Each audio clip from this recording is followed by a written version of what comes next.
What's up, you knuckleheads? It's Josh here, and today we have 3 new skins from Riot in the Monster Tamer line. Now that is one of the options for the voting of the next big thematic line, which was ultimately won by Crime City. However, that was over a year ago, and now all 3 of the skin lines have come out, with Debonair being the other. So let's take a look at what the Monster Hunter skin line has to offer. As always, I will be grading all of these skins based on whatever new animations they bring to the champion, the aesthetic of the skin and how it fits with this champion's collection, how it compares to other skins in the champion's existing collection, and finally whether the champion is just a good thematic fit for this skin line. You can check out my past reviews of new skin lines, but for now let's get into the new Monster Tamer skins. And we start off with Monster Hunter Veigar. Now, this will actually be Veigar's 13th skin in his collection, which, even though he is an older champion, kind of surprises me that he already has that many skins. His last skin before Monster Tamer was the pretty forgettable Astronaut Veigar, which came out in July 2021.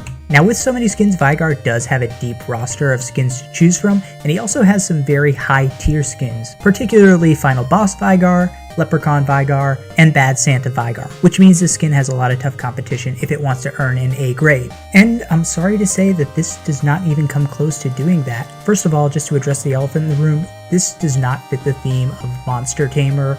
This makes Veigar look like he's a Digimon, which it seems that's the theme that they were going for, like Pocket Monster Veigar. But they couldn't do that because Pocket Monster is referring to Pokemon, obviously. It's a problem for all of these skins that I'll address at the end, but for Veigar especially, it really doesn't look like they made him fit the Monster Tamer theme at all. Now, the skin does look good, and it does kind of look unique. It looks like it's one of his higher tier skins, but if I'm being honest, I don't think that this eclipses anything like Battle Boss or Elderwood Veigar.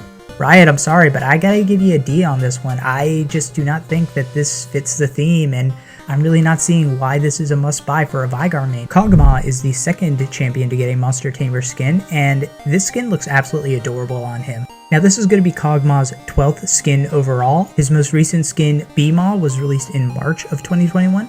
And he's already got some very iconic skins with the adorable Pugmaw. Battlecast Kog'Maw is another good one. Kind of like with Veigar, he has good options to choose from, so this is going to have to really impress. Now, for this Kog'Maw skin, I am going to say that I think it looks really cool, and visually, I think it stands out from the rest of his skins. Thematically, it seems like it's a little bit closer than Veigar's, especially with the recall animation, and I do think that if you're a Kog'Maw main just purely going off of the aesthetic look, this is probably a top tier Kog'Maw skin.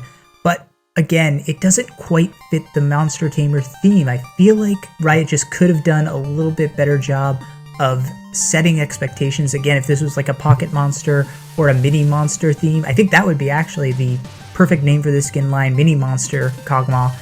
If that was the case, I think this would be an A skin, but I gotta give it a B. And honestly, it would be lower if the aesthetics of the skin weren't top tier. Last but not least, we have Monster Tamer Lulu. Just like with Veigar and Kog'Maw, Lulu already has a very deep bench of cosmetics. This will be her 10th skin overall, plus she also has one Prestige Edition skin, which was actually for Space Groove Lulu, which came out in April 2021.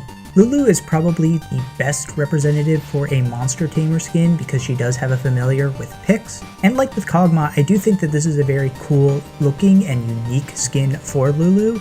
I don't think it's quite as high as Kog'Maw would be relative to her collection, but it is unique in the fact that it's not another fairy skin. It has a little bit of more of a cyberpunk tech undertone, which is kind of cool. Because of that, I'm going to give it a C. Just like with Kog'Maw, I think the aesthetics really carry it.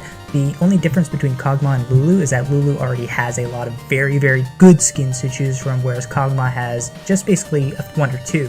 And again, I'll say if this was Mini Monster Lulu, I think that this would be a perfectly fine skin. I think it'd be B or maybe even A tier, but just given the expectations that were set for this Monster Tamer line and people are posting the original concept art, it does really feel like a disappointment. So there you have it, guys. Those are the 3 new Monster Tamer, and I say that in quotation marks, skins available. Honestly, I'm very underwhelmed and very disappointed. I think if Riot rebranded these to Mini Monster, I know I kept bringing that up, but if anybody has a better suggestion for what the skin line should be called, let me know in the comments. But calling these Monster Tamer skins really just seems disingenuous, especially given what we were teased before when the voting went on. And it's a shame because I think that the Lulu and Kog'Maw skins are really good on their own.